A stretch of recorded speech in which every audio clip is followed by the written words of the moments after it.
Queridos futuros colegas, buen día, buenas tardes, buenas noches. Soy el doctor Juan José Lutay Ranea, el profesor adjunto de la Cátedra de Patología y Clínica Médica de la Facultad de Medicina de la Universidad Nacional de Salta. Nuevamente me dirijo a ustedes dando comienzo a Clínica 2. Parece mentira, por el tiempo ha pasado y empezamos el segundo cuatrimestre de este año 2020. Y lo haremos con uno de los módulos más apasionantes dentro de Clínica 2, que es el de la reumatología. Quizás les digo uno de los más apasionantes porque todas las patologías que iremos viendo en ese módulo tienen muchísimo que ver con la clínica médica. Y un reumatólogo, para ejercer como tal, primero tiene que ser un muy buen clínico, dado las implicancias que cada una de esas patologías tiene en la clínica médica. La primera charla a la que yo me referiré en este módulo es de autoinmunidad y enfermedades autoinmunes, sus conceptos generales.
En este capítulo de autoinmunidad y enfermedades autoinmunes, no solamente es interesantísimo por las enfermedades que luego vamos a ver, sino por la visión que se debe tener de este tipo de patologías. Cuando nos estamos refiriendo, por ejemplo, a neumonía aguda de la comunidad, sabemos que puede ser producida por un germen determinado, el neumococo, el estreptococo pneumoniae, y punto, ahí no hay otra posibilidad, ese es el agente etiológico.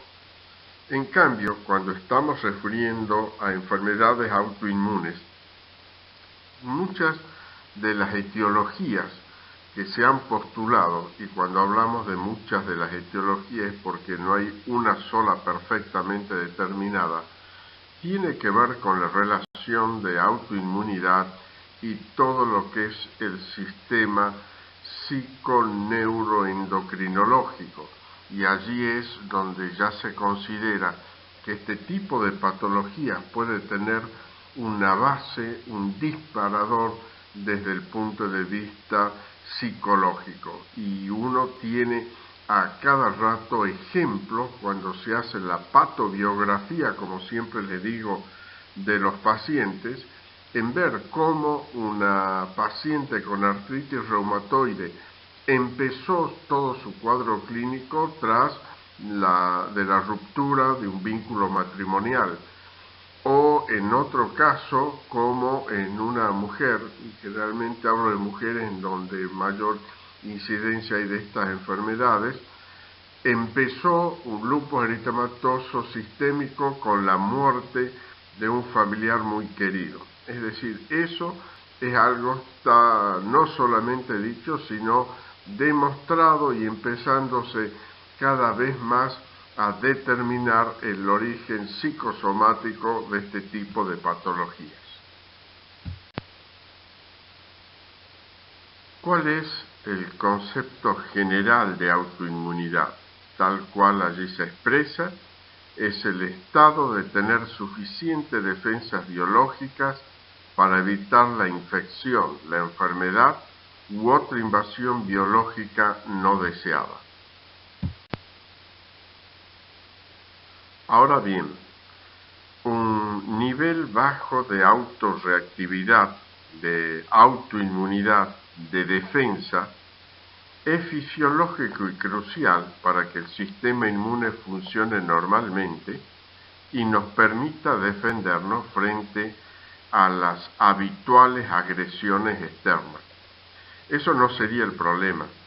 El problema se determina cuando esa autorreactividad fisiológica deja de serlo tal para transformarse ya en un proceso patológico, una autorreactividad o autoinmunidad desmedida que se torna ya dañino para el ser humano, para distintos órganos y aparatos, se transforma en un proceso patológico y en una enfermedad. Autoinmunidad es una respuesta inmune directamente contra un antígeno del propio organismo, de allí el término autoinmunidad.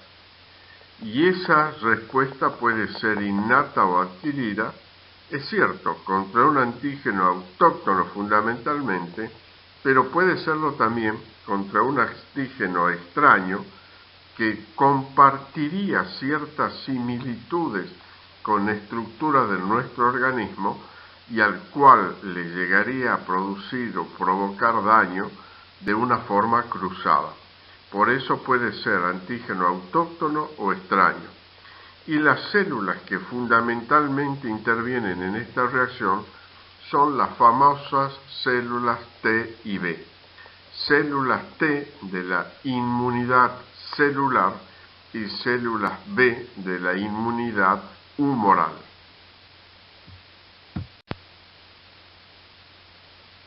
¿Qué es la enfermedad autoinmune?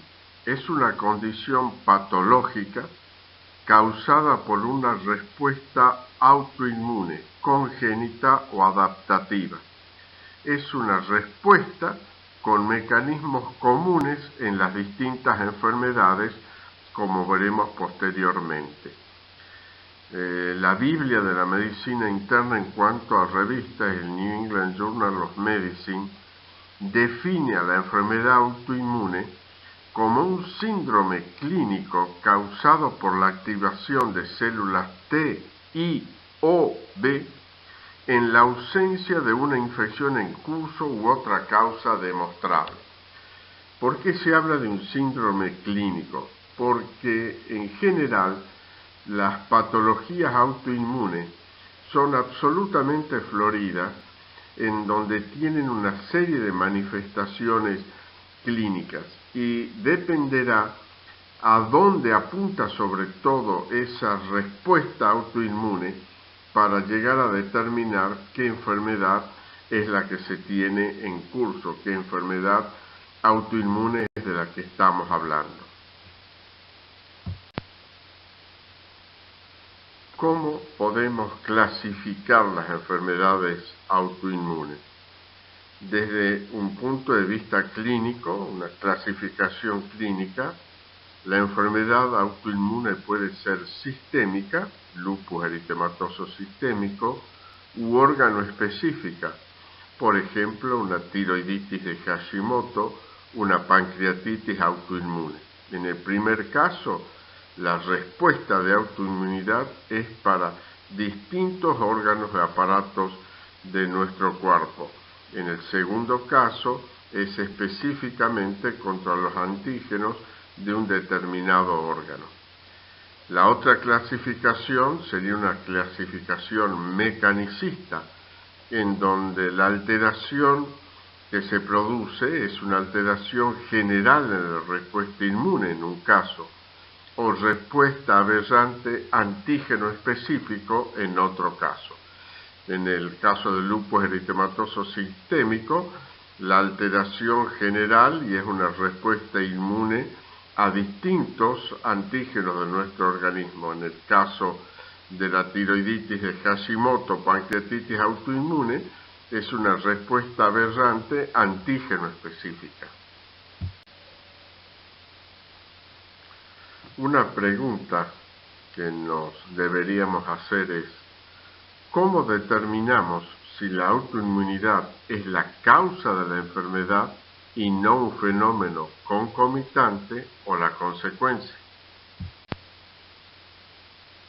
En estas enfermedades autoinmunes, la detección, la determinación de autoanticuerpos es una de las determinaciones más importantes que se llevan a cabo. Y por supuesto, uno se pregunta, ¿esos autoanticuerpos son causa o consecuencia de la enfermedad? Si nosotros nos fijamos, podemos tener una información genética en donde la madre, por ejemplo, cursa un lupus eritematoso sistémico, se embaraza y el niño puede tener en su descendencia la misma enfermedad, es decir, los autoanticuerpos de la madre vía transplacentaria llegan al bebé y le llega a provocar y producir la misma enfermedad, es decir, allí estarían los autoanticuerpos obrando como causa de la enfermedad. Lo mismo puede suceder en historia familiar, que pueden ir sirviendo como predictivos de una enfermedad autoinmune cuando están positivos. Una madre con artritis reumatoide, la hija no tiene ninguna sintomatología, pero se determinan autoanticuerpos y se ve que los tiene positivos. Y con el tiempo puede llegar a desarrollar una artritis reumatoide o bien alguna de las otras enfermedades autoinmunes. En ese caso también se está demostrando que los autoanticuerpos son causa y no consecuencia de la enfermedad. ¿Cómo podemos tener evidencia de una enfermedad autoinmune? Es decir, ¿cómo podemos llegar a determinar que lo que está sufriendo el paciente es una enfermedad autoinmune? Bueno, esa evidencia puede ser directa, indirecta o circunstancial. Veamos evidencia directa de que estamos frente a un paciente con una enfermedad autoinmune. En primer término, una respuesta autoinmune puede provocar la enfermedad. Es el caso de la transferencia de autoanticuerpos de una persona enferma a una sana, como es el caso del pénfigo, como es el caso de la transmisión transplacentaria. El paciente sano se le inoculan, por decirle así, anticuerpos de esta enfermedad del pénfigo o de la que estuviera pasando la madre, y de esa manera se genera una enfermedad en la persona sana. Es una evidencia directa de fenómenos de autoinmunidad. Y en segundo término, puede ser a través del efecto patógeno de anticuerpos que pueden demostrarse in vitro, como en el caso del síndrome de anticuerpos antifosfolipídicos. Cuando nos referimos a las enfermedades del colágeno, debemos considerar que hay dos grandes grupos. Aquellas que son producidos por una degeneración del tejido colágeno, que serían las verdaderas colagenopatías, y un paradigma de ella es la enfermedad de Ehlers-Danlos. Es decir, acá no hay un efecto inflamatorio producido por ningún elemento celular, sino hay una degeneración de las fibras del tejido colágeno. En cambio, cuando nos referimos a las enfermedades autoinmunes y queremos igualar la colágenopatía, nos estamos refiriendo a aquellas colagenopatías inflamatorias, es decir, no a las degenerativas como dijimos anteriormente, sino a aquellas patologías del colágeno que son provocadas por la inflamación, por la invasión de células que participan en la autoinmunidad y como son los linfocitos. Es decir, la célula VIP dentro de las colágenos inflamatorias, las colágenopatías inflamatorias, son los linfocitos.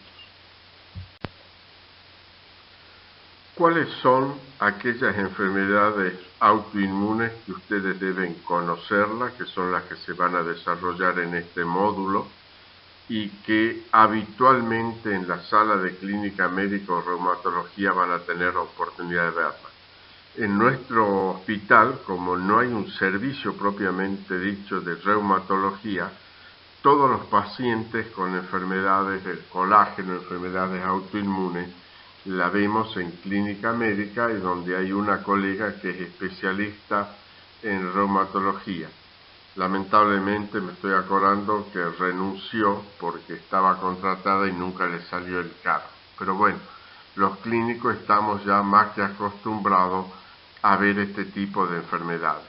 El paradigma de las enfermedades autoinmunes es el lupus eritematoso sistémico, que es aquella patología que puede afectar, les diría yo, la mayoría de los órganos aparatos del ser humano, tanto desde un síndrome febril prolongado como hasta cuadros de alopecia, aftas orales, pleuritis, serositis a nivel pericárdica, es decir, pericarditis a nivel abdominal, es decir, el tener verdaderos cuadros de ascitis en el seno del lupus eritematoso sistémico, la producción de afectación neurológica, ya sea a nivel del sistema nervioso central y periférico, por excelencia la afectación renal, etcétera, etcétera. Luego la irán viendo en cada uno de las clases de estas patologías, pero por excelencia el paradigma de autoinmunidad es el lupus eritematoso sistémico. En la dermatopolimiositis, como su nombre lo dice, la afectación es fundamentalmente a nivel de piel y a nivel de músculo estriado. Van a ver cuando se haga el desarrollo del mismo los tipos de manifestaciones cutáneas y cómo es la afectación muscular, pero no significa ello que sea exclusivamente dermatológica y muscular, porque van a ver que concomitantemente pueden tener afectación a nivel pulmonar, pueden tener afectación a nivel del músculo miocárdico también. Dermatopolimiositis es una de las que vemos en la sala de clínica médica y unas de las que tuve la oportunidad de ver en primer momento allá por los años 80 y tanto, cuando recién llegué de mi residencia y ingresé al servicio de clínica médica del Hospital San Bernardo. Era un paciente que ya se los comenté en algún momento, que nosotros le llamábamos Fabián Soldado Heroico, porque las que tuvo que pasar este pobre hombre fueron innumerables circunstancias de una gravedad inusitada. Él era de Santa Rosa de los Pastos Grandes, que es una localidad por la zona de Alfarcito, más metido incluso en nuestra cordillera, en donde estaban totalmente vírgenes de cualquier tipo de agresión de los gérmenes de la ciudad. Bueno, a pesar de que uno habla de todo lo que sería como origen de estas enfermedades autoinmunes, las situaciones psicosomáticas, uno se preguntaría en esas poblaciones en donde lo único que existe es el ser humano, el cielo, los cerros y las ovejitas o cabritas que están cuidando, ¿qué podría haber de trastornos psicológicos? Pero bueno, vaya a saber cuál es el origen exacto. Y entonces uno de los habitantes de allí, Fabián, presentó esta enfermedad cuando llegó a nuestro servicio. Era típico la hiperpigmentación que tenía y que se veía en su fascia y en el cuerpo. Yo siempre les digo a nuestros residentes que la dermatopolimiositis de los pacientes caucásicos, de los pacientes de raza blanca, es muy distinta a la nuestra, porque mientras en los de raza blanca la manifestación dermatológica es eritematosa, los de nuestro medio, los de tez morena, la lesión dermatológica es zonas de hiperpigmentación con zonas de hipopigmentación. Yo tenía todas las diapositivas de Fabián, que lamentablemente ahora ya no hay forma de poder mostrárselas porque no existen dispositivos para pasar esas diapositivas.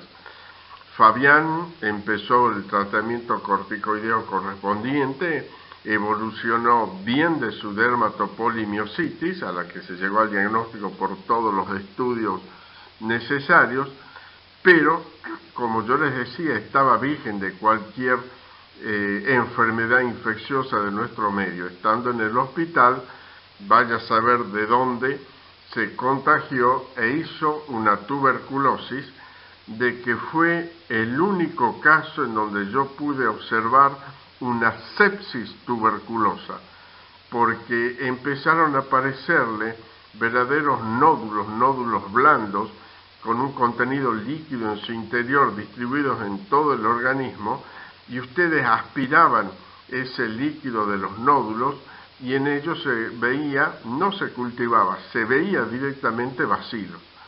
Tuvo gravísimo, salió adelante y vivió muchos años luego, en donde él solo, como no podía venir a control con frecuencia al hospital, él solo se hacía el control de su deltisona, de la dosis que tomaba de acuerdo a cómo se sentía, y les puedo asegurar que a pesar que fueron años que estuvo tomando la deltisona, nunca hizo un síndrome de Cushing.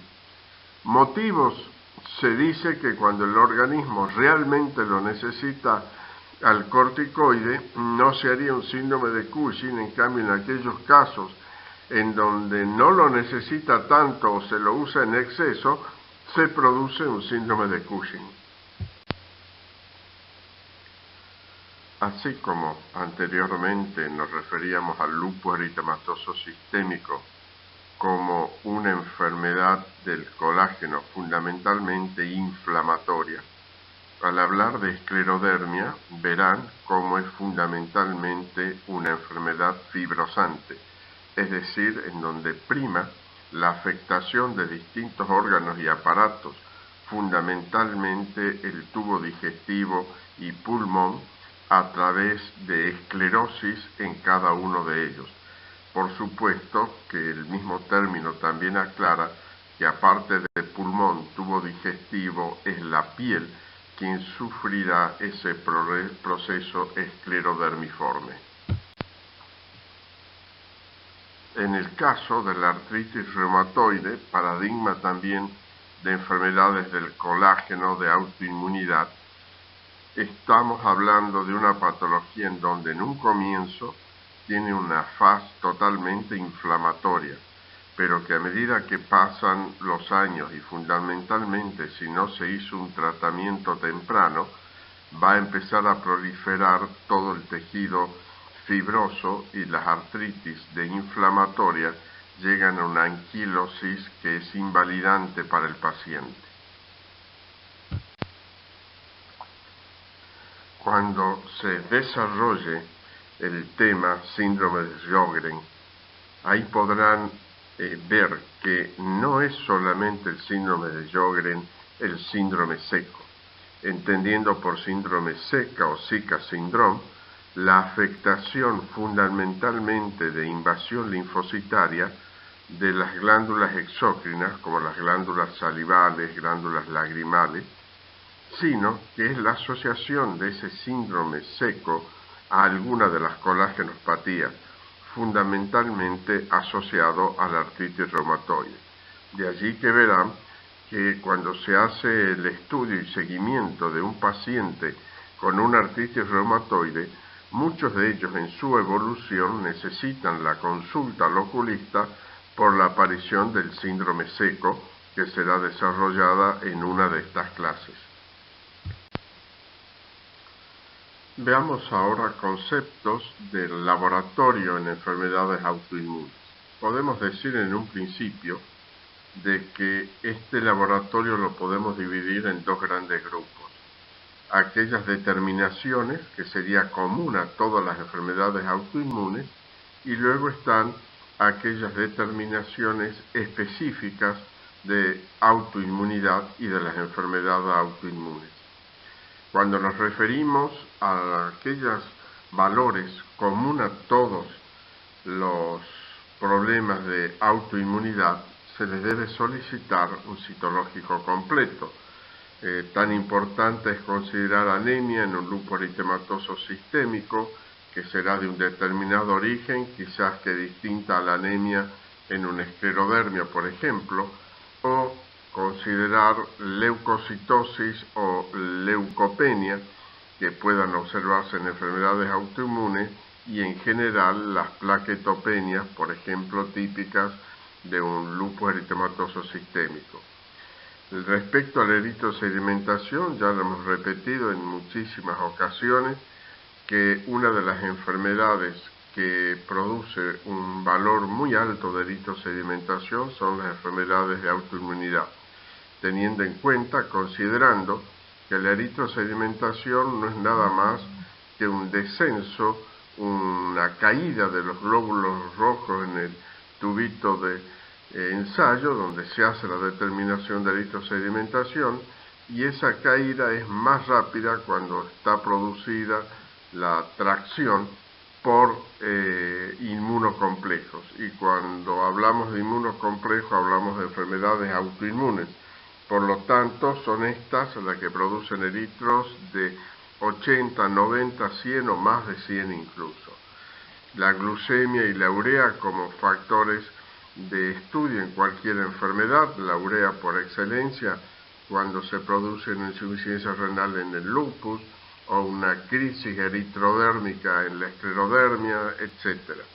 Lo mismo en un proteograma por electroforesis, se puede visualizar una hipergamaglobulinemia, generalmente policlonal. En un lupus eritematoso sistémico puede haber afectación hepática, como pueden haber en distintas vasculitis y tener una afectación del hepatograma, y en la orina completa muchas de estas enfermedades, las vasculitis por ejemplo, el lupus también, producir cilindros hemáticos, cilindros leucocitarios, proteinuria como consecuencia de la afectación. Hablando ahora del laboratorio en las enfermedades autoinmunes, lo podemos dividir a su vez en dos etapas. La primera, que es no de enfermedad específica, sino que es indicador de autoinmunidad, como para darnos un panorama general que el paciente está afectado de un problema autoinmunitario. Nos referiremos al látex reumatoide, el factor antinuclear, el complemento, fundamentalmente C3 y C4, y, si se puede, el dosaje de inmunocomplejos. Veamos ahora cuál sería el laboratorio indicador de enfermedad específica, es decir, cuáles de aquellas determinaciones predominantemente me estarían indicando una u otra enfermedad, porque muchas veces alguno de ellos puede ser positivo en más de una de las enfermedades autoinmunes.